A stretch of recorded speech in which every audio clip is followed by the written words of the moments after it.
But the key is not doing it one person at a time. The key is letting probability work in your favor. Let the law of numbers and probability work in your favor by filling the bean jar. And we have methodologies now to do that. Social media, social networking, tools, okay?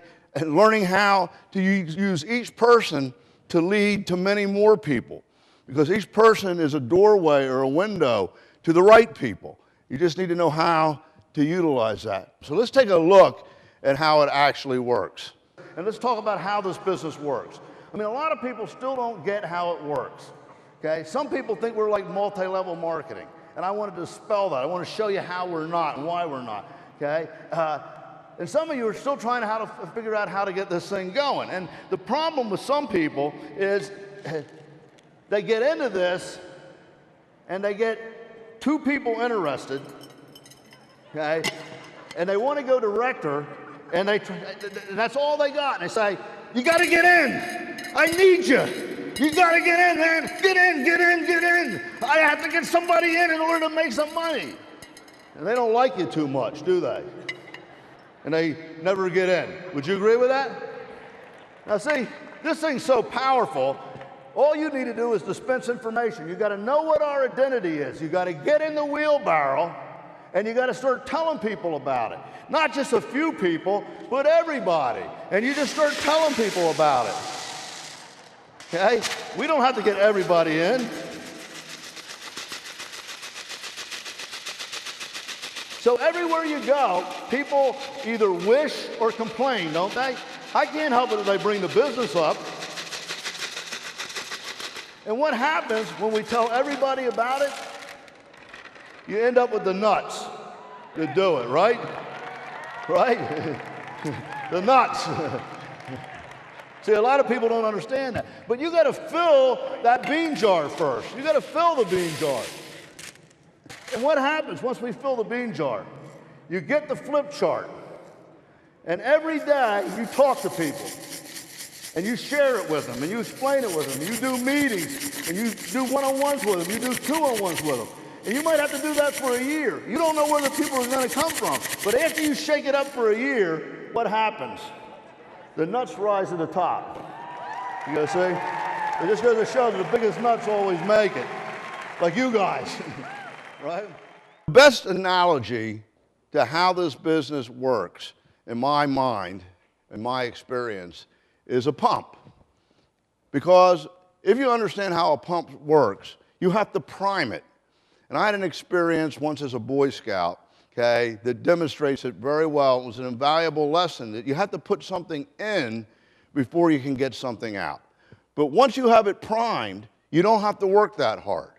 And we always have to remember that in the business. Every aspect of the business, we have to prime the pump. And I know that a lot of you people, even your friends, have the tendency to think that this is something that it's not. And we fight with these preconceived notions of this business model. Is it one of those things? Is it direct sales? Is it network marketing? All of those are horizontal models. And you have to prime many, many pumps at one time in order to be successful.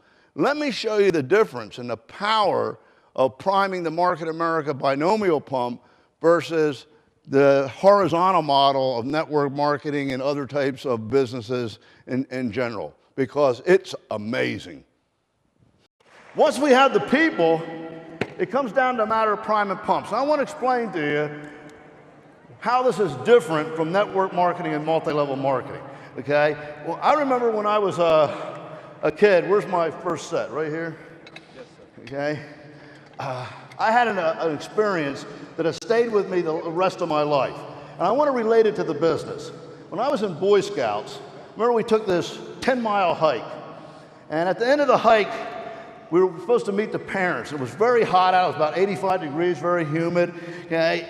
And the scoutmaster said, man, I don't know where the parents are, but we're going to have to hang out here. And everybody was getting thirsty. So he said, you know, I bet there's an old pitcher pump back behind that house. And JR, we better go find it and get some water before people start having heat stroke.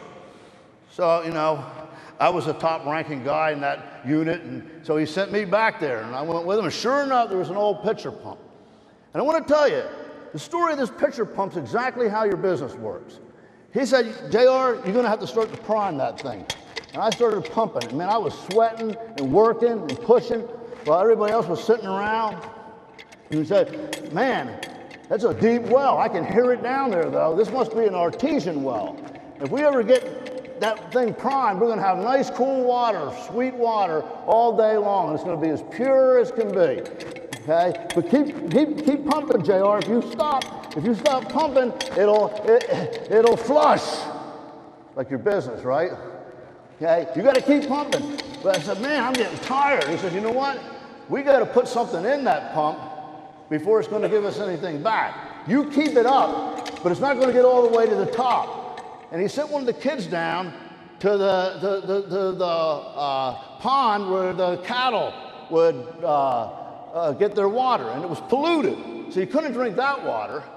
So he went down, and there was a bucket there, and got the bucket. He said, keep pumping now, JR, don't let it lose the prime, keep pumping. And the kid's coming, man, I'm sweating. He finally gets there, and he poured the water in, and what happened?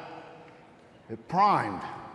He said, ouch, JR, you can just take it easy now, because we got that pump primed. We'll have water all day long, nice cool water, okay?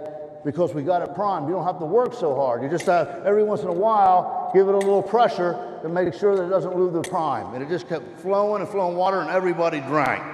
Now, what's the message there? It's a lot like the business. When somebody gets in this type of business, they get a pump. They get a pump. But we got to put something into it. First, we got to work, and then we got to put something into it before we get anything out, don't we? But the beautiful thing is, once you get it primed, you have a revenue stream or residual income that can keep coming.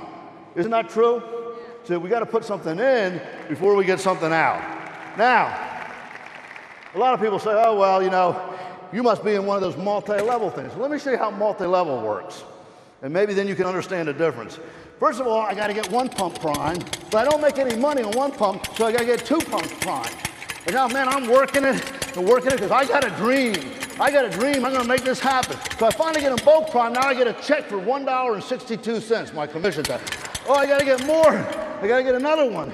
And I got to keep them all going. I can't let any of them stop. And I'm pumping and pumping. Oh, man, I got a dream. I know this thing will work. But I don't make hardly any money on three. I only make a couple $100. I spent more than I make. I got to get another one. Oh, I better get two at once. Come on, keep going. Don't stop. Get back in there. You're going to ruin my income. Stay in there. Don't get broken. Stay there. Don't quit. I got to get another one because now I'm only making a couple $100. Get back up. Get to the meeting. You guys got to stay in. Keep going. Oh, you stop that. Get in there. Oh, I'm only making $500. I got to get another one. I have to have at least 10 to make $1,000. Oh, come on, stay in. Come on, I got a dream. I know it'll work someday. Oh, I gotta get another one. Get back up there. Come to the meeting, come on. I gotta get another one. Oh, come on. Keep pumping, stay bright until I finally quit. I give up. Oh. Now, I need a drink.